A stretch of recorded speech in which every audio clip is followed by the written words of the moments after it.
Hi, I'm JB De La Cruz and you're watching PBA Draft Room. Napapansin po namin na 88% ng aming viewers ay di pa nakasubscribe. Kaya kung nagustuhan niyo naman po yung video, bilang tulong lang sa aming channel, ay hinihiling lang po namin na pakipindot ang like, subscribe button at notification bell. Maraming salamat mga ka-Draft Room! Welcome back po mga ka-Draft Room. Unti-unti ay dumadami na ang matatangkad na big man sa PBA. Pero habang tumatagal ay di lang mga center at power forward ang dapat lumaki sa PBA. Dahil kahit ang mga tall pure point guards ay nagiging in demand na din ngayon.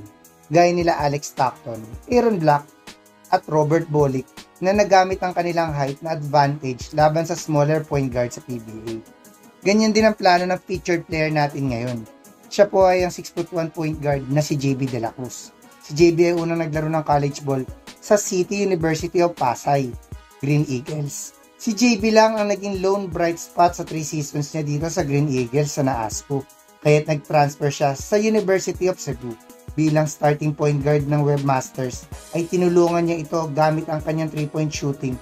Umabot ng CESA Finals na natalo lang sa deciding game 3 sa UV Lancers na pinangungunahan ni Ray Suerte. After nito ay naglaro na siya sa MPBL para sa team ng Pasay.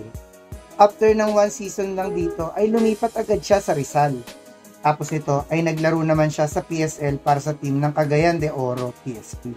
Dito ay mas malaki na ang naging contribution niya at playing time.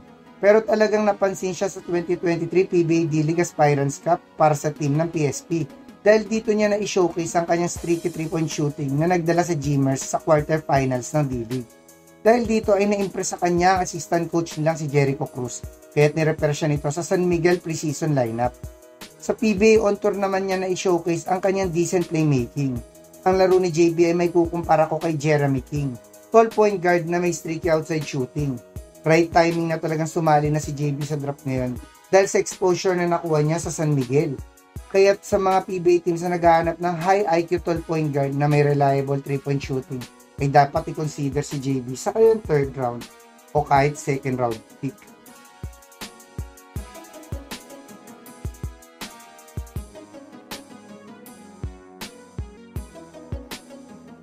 Hanggang sa susunod na lang mga ka-Draft Room.